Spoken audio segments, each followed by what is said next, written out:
इनका रिकॉर्ड है। गांव देहात में हमारे यहाँ एक कहावत है कि बहुत सारे कुलच्छने लोग होते हैं, कुलच्छन लोग। सेम उसी प्रकार सम्राट चौधरी जी भी कुलच्छन हैं। और आप देखेंगे कि भाजपा बिहार में आगामी 2024 की बात हो, 25 का तो छोड़ दीजिए, 2024 में भी जीरो पे आउट हो। माननीय मुख्यमंत्री जी के बारे में कहा जाता है कि वो बूढ़े हो गए हैं। मैं सम्राट चौधरी जी से पूछना चाहता हूं कि देश के यशस्वी प्रधानमंत्री, जो कि उनको जानकारी नहीं है सम्राट चौधरी जी को, तो जान ले कि देश के यशस्वी प्रधानमंत्री जो हैं, अभी आपके प्रधानमंत्री जी की आयु से मात्र 1 साल छोटे हैं हमारे मुख्यमंत्री जी। नीतीश कुमार जी प्रधानमंत्री जी से 1 साल छोटे हैं। और सम्राट चौधरी जी के बारे में मैं आपको बता दूं कि सम्राट चौधरी जी की भी आयु लगभग 60 वर्ष तक पहुंच चुका है। और जो हम लोग मानते हैं कि एक वृद्ध अवस्था जो होता है वो 60 साल का होता है, तो सम्राट चौधरी जी भी युवा नहीं है। बिहार में जीरो पे भाजपा को आउट करने का काम करेंगे मुख्यमंत्री जी पे कि बिहार में वो महाराष्ट्र वाला हाल नहीं होने दिए, बिहार में एमपी वाला हाल नहीं होने दिए। इसलिए हम तो गर्व करते हैं माननीय मुख्यमंत्री जी पे, उनके नेतृत्व पे और उनके सोचने की क्षमता पे। अगर वो एक समय को देखते हुए अलग नहीं होते तो आज एमपी और महाराष्ट्र वाला हाल बिहार में भी होता। माननीय मुख्यमंत्री जी को ये अस्तित्वहीन कहते हैं। इनके स्वयं के अस्तित्व के बारे में आपको जानकारी मैं दे देता हूं कि ये स्वयं सन 1995 में जेल जाके आ चुके हैं। इनका सम्राट चौधरी जी हंस रहा है। जो लोग मुख्यमंत्री जी को अस्तित्वहीन कहते हैं, उनको जानकारी होनी चाहिए कि उनका जो पॉलिटिकल ग्राउंड रहा है, उनका जो अस्तित्व रहा है, उनका पूरे देश दुनिया में जिस तरह से उनके काम को लेकर के उनका पहचान है, उनके ऊपर कोई एफआईआर नहीं है, उनके ऊपर कोई भ्रष्टाचार का आरोप नहीं है, उन्होंने काम किया है। और सम्राट चौधरी बार बार उम्र को लेकर टारगेट किया जा रहा है। सम्राट चौधरी जी को आप बस इतना समझ लीजिए कि वो एक जाति विशेष को इस तरह से टच करते हैं, इस तरह से बोलते हैं कि आपको अगर याद होगा कि विजय सिन्हा जी मंच पे मौजूद थे और उनका स्टेटमेंट कि व्याकुल मत होइए, कैसे चुनाव जीते हैं। जैसे वो प्रदेश अध्यक्ष बन के बिहार में आते हैं तो आप देखे होंगे बिहार के राजनीति में और देश के लिए एक बड़ा काम करने वाले सीपी ठाकुर जी को क्या आपने मंच पे देखा? नहीं देखा होगा आपने। तो एक जाति विशेष को, एक समुदाय को बहुत ज़्यादा टारगेट करते हैं। आप थोड़ा सा आगे बढ़ेंगे तो आप देखेंगे ललन सिंह के बारे में बयान देना, ललन सिंह के बारे में कहना कि वो पॉकेट है, फलना है, चिलना है, जो भी कहना, टारगेट किया जा रहा है। आपको ऐसा लगता है? टारगेट नहीं, ये उनकी राजनीतिक समझ दिखा रहा है कि उनकी राजनीतिक समझ कितना है और किस व्यक्ति से द्वेष है। उनको एक जाति विशेष से बहुत ज्यादा द्वेष है। कहीं ना कहीं पलटू चाचा नहीं, पलटू चाचा नहीं कह सकते हैं। इसलिए नहीं कह सकते हैं क्योंकि जब आप पे इस तरह की विपदा आता है, जब बिहार के आम आवाम की बात आती है, बिहार में शिक्षा, रोजगार, स्वास्थ्य की बात आता है और इतना 15 करोड़ लोगों के विकास की बात आता है, वहाँ पे अगर वो अपनी बातों से अगर पीछे भी हटते हैं तो कहा जाता है कि अगर किसी की भला के लिए अगर एक कदम पीछे भी हटना हो तो उसके लिए स्वागत करना चाहिए। और हम बिहारवासी उनका स्वागत करते हैं। अगर गुजरात के 2 साथी गुरु चेला आकर के माननीय मुख्यमंत्री जी को पराजित कर देते तो फिर हम लोग समझते कि नहीं, मुख्यमंत्री जी नहीं, ये बिहार के लोगों का हार होता। लेकिन बिहार में माननीय मुख्यमंत्री जी अपने नेतृत्व में, अपने ज्ञान के माध्यम से आज आपने देखा कि वो दोनों लोगों का बिहार में नहीं चल पाया। बिहार की राजनीति इन दिनों काफ़ी चर्चा का विषय बना हुआ है। जिस तरीके से बिहार की राजनीति हो रही है, उसमें जिस तरीके से उठापटक हो रहा है, एक दूसरे पे पलटवार किया जा रहा है और एक दूसरे पे निशाना साधा जा रहा है जमकर सरकार को लेकर। और कहीं ना कहीं कयास भी लगाया जा रहा है बीजेपी पार्टी की तरफ से। लगातार कहा जा रहा है कि जो अभी महागठबंधन की सरकार चल रही है वो ज़्यादा दिन टिकेगा नहीं, जल्द से जल्द वो सरकार ख़त्म हो जाएगा और नया सरकार बनने की उम्मीद लगाई जा रही है। नमस्कार, मैं जिशान अख्तर और आप देख रहे हैं सुदामा न्यूज़। अभी हम मौजूद हैं शहर के लंगट सिंह महाविद्यालय के कैंपस में, जहां पे हमारे साथ एमएलए प्रत्याशी हैं, पूर्व प्रत्याशी हैं सुगंध जी, जिनसे हम बात करेंगे कि बिहार में चुनाव को लेकर और जो राजनीति चल रही है, जिस तरीके के हालात बने हुए इसको लेकर क्या सोचते हैं, किस तरीके से देखते हैं, इस पूरे राजनीति को किस तरीके से देखते हैं जो बिहार में भी चल रही है। पहले तो नमस्कार सुदामा न्यूज़ के सभी दर्शकों का, और आपका भी बहुत बहुत धन्यवाद कि ऐसी परिस्थिति में, जबकि एक आम आदमी का आवाज़ दबा दिया गया है, कोई सुनने वाला नहीं है एक आम आदमी का, वैसी परिस्थिति में अगर आप एक आम आदमी के नेता, एक आम आदमी का आवाज़ उठाने वाले सामाजिक कार्यकर्ता से आप कुछ पूछने आए हैं, इसके लिए बहुत बहुत धन्यवाद। अभी का जो वर्तमान में राजनीति चल रहा है, जिस तरीके से उठा पटक हो रहा है, और स्तर की बात की जाए तो राजनीति की जो स्तर हो चुकी है, किस तरीके से इसको देखते हैं एक सामाजिक कार्यकर्ता?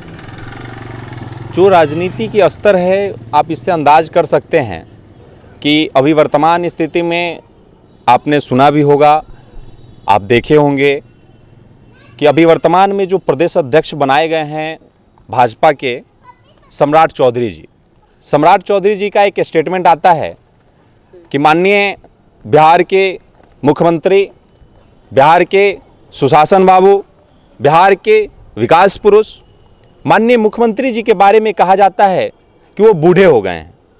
मैं सम्राट चौधरी जी से पूछना चाहता हूं कि देश के यशस्वी प्रधानमंत्री, जो कि उनको जानकारी नहीं है सम्राट चौधरी जी को, तो जान ले कि देश के यशस्वी प्रधानमंत्री जो हैं, अभी आपके प्रधानमंत्री जी की आयु से मात्र 1 साल छोटे हैं हमारे मुख्यमंत्री जी। नीतीश कुमार जी प्रधानमंत्री जी से 1 साल छोटे हैं। और सम्राट चौधरी जी के बारे में मैं आपको बता दूं कि सम्राट चौधरी जी की भी आयु लगभग 60 वर्ष तक पहुंच चुका है। और जो हम लोग मानते हैं कि एक वृद्ध अवस्था जो होता है वो 60 साल का होता है, तो सम्राट चौधरी जी भी युवा नहीं है, वो भी वरिष्ठ हो चुके हैं और उनकी आयु भी लगभग 54 वर्ष क्रॉस कर रहा है।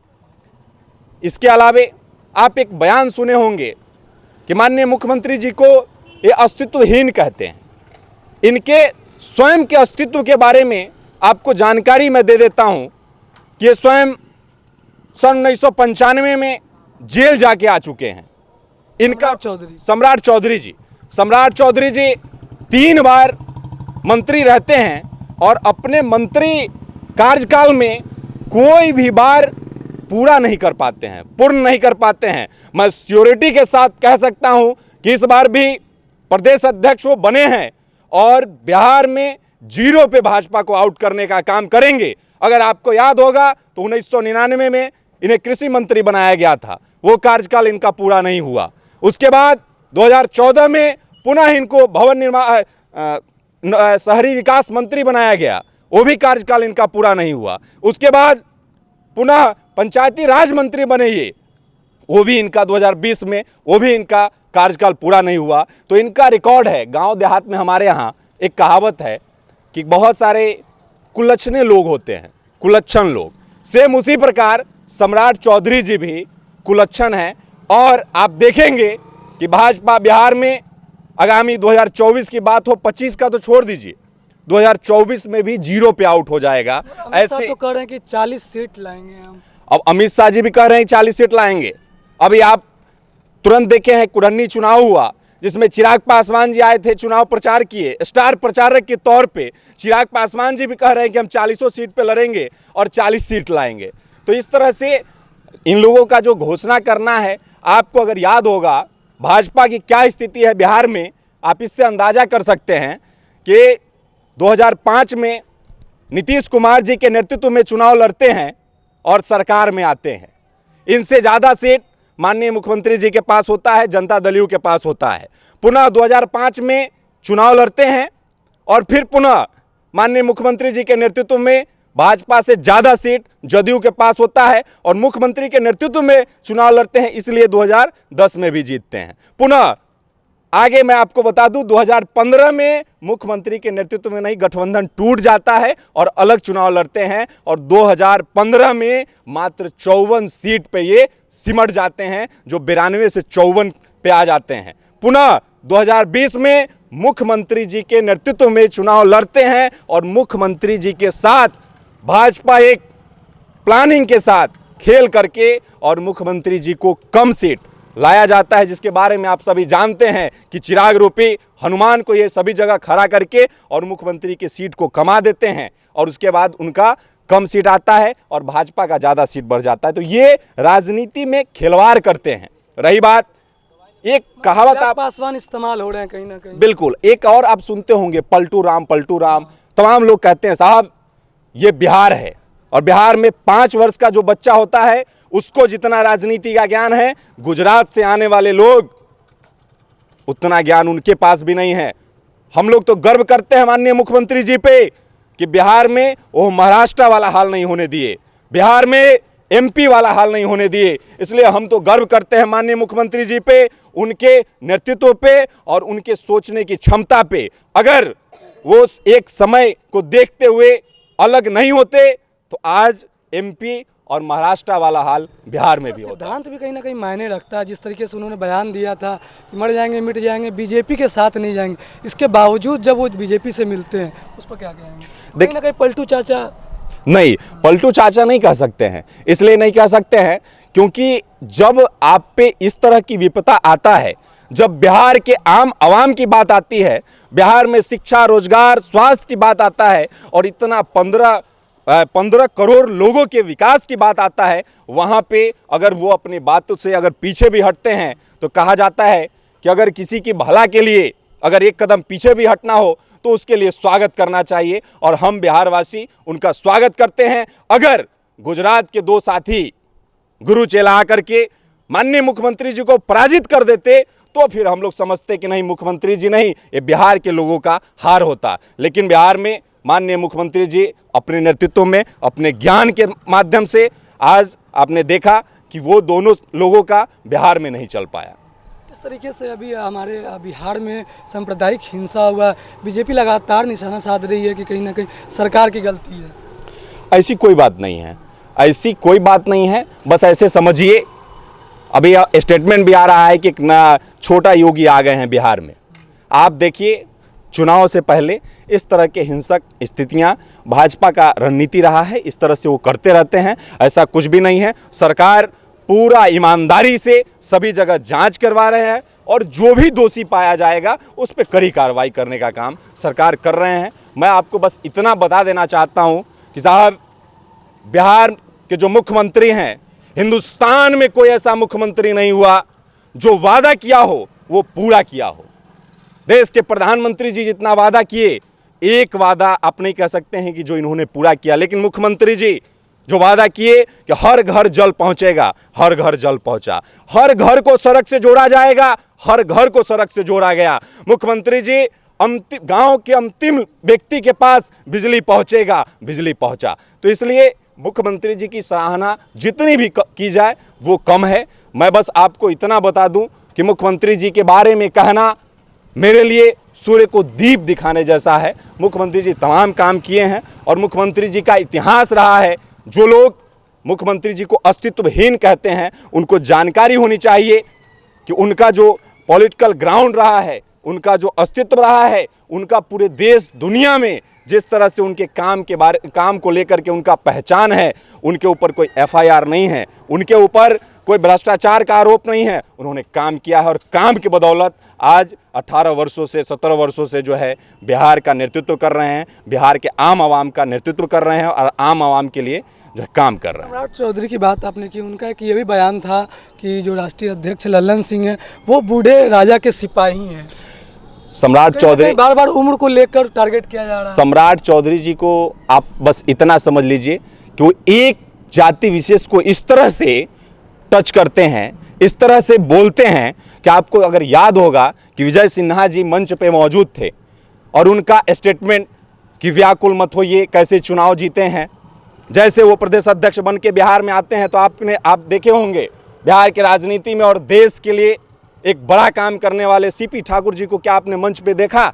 नहीं देखा होगा आपने। तो एक जाति विशेष को, एक समुदाय को बहुत ज़्यादा टारगेट करते हैं। आप थोड़ा सा आगे बढ़ेंगे तो आप देखेंगे ललन सिंह के बारे में बयान देना, ललन सिंह के बारे में कहना कि वो पॉकेट हैं, फलना है, चिलना, जो भी कहना, टारगेट किया जा रहा है। आपको ऐसा लगता है? टारगेट नहीं, ये उनकी राजनीतिक समझ दिखा रहा है कि उनकी राजनीतिक समझ कितना है और किस व्यक्ति से द्वेष है। उनको एक जाति विशेष से बहुत ज़्यादा द्वेष है और उस पर ज़्यादा से ज़्यादा वो टारगेट करते हैं। लेकिन मैं आपको बता दूं, ललन सिंह जी ज़मीनी नेता हैं, ज़मीन पे उन्होंने काम किया है और वो काम दिखता है। और रही बात ललन सिंह जी का, तो ललन सिंह जी आने वाले समय में माननीय मुख्यमंत्री जी को देश के नेतृत्व पे बैठाने के लिए जिस तरह से वो प्रयास कर रहे हैं वो काबिलियत तारीफ है। एक बात जो हमेशा मीडिया में चाहे हमेशा लोगों के संज्ञान में जो आ रहा है कि प्रधानमंत्री जी का चेहरा नीतीश कुमार जी होंगे, क्यों नहीं हो सकते हैं? नीतीश सवाल उठ रहा है कि पीएम मटेरियल है कि नीतीश कुमार जी क्यों नहीं हो सकते हैं?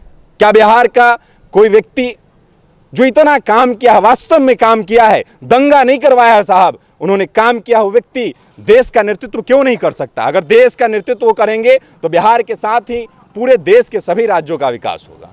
जो शराबबंदी की अगर बात की जाए जो लागू किया गया है वो कितना सफल है, आप जिस तरीके से बता रहे हैं उसके हिसाब से किस तरीके से देखते हैं उसको? आप देख रहे होंगे शराबबंदी इस कदर सफल है कि शराबबंदी नहीं होने से पहले क्या स्थिति था, रोड पे जिस तरह से लोग पी करके जा करके तमाम एक्सीडेंट होना, हर घर में विवाद होना, ये तमाम ऐसे ये हुए हैं। ठीक है, राज्य सरकार को आय कम हो गया है लेकिन बहुत सारे परिवार सुखी हो गए हैं और ये देन है जिस तरह से वो आम आवाम एक आम परिवार के लिए सोचते हैं, ये काबिलियत तारीफ है। कोई मानते होंगे कि जब शराबबंदी हुई है उसके बाद गांजा स्मैक वगैरह की जो इस्तेमाल है वो बढ़ गया है, युवाओं में खास कर देखा जा रहा है।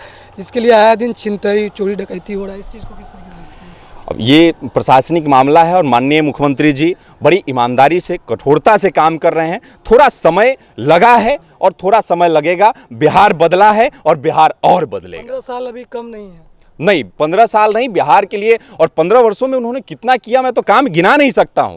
15 वर्षों का जो उनका काम है वो काम हम गिना नहीं सकते हैं। थोड़ा समय लगेगा और लगेगा, प्रशासनिक व्यवस्था बदला है। आप आज मुजफ्फरपुर में हम लोग लगभग 7 बजे इंटरव्यू कर रहे हैं, एक अनजान जगह पे इंटरव्यू कर रहे हैं, ये उन्होंने बिहार को बदला है। साहब आपको याद होगा तो 7 बजे आप एलएस कॉलेज नहीं, शहर के किसी भी कोने पे आप 7 बजे 8 बजे जा नहीं सकते थे। आप इतना खुले से घूम रहे हैं, 11-12 बजे आप घूम सकते हैं, जा सकते हैं। तो बिहार को उन्होंने बदला है, हर क्षेत्र के, बिहार के हर एक जिले को उन्होंने बदला है। बिल्कुल, तो ये थे पूर्व एमएलए प्रत्याशी सुगंध जी थे जो जिन्होंने अपना विचार रखा कि अभी वर्तमान में बिहार की राजनीति में किस तरीके से उठापटक हो रहा है और किस तरीके से राजनीति का कितना स्तर कैसा रहा है, जिस चीज़ को लेकर इन्होंने अपना विचार व्यक्त किया। ऐसे ही खबरों को देखने के लिए देखते रहें सुदामा न्यूज़।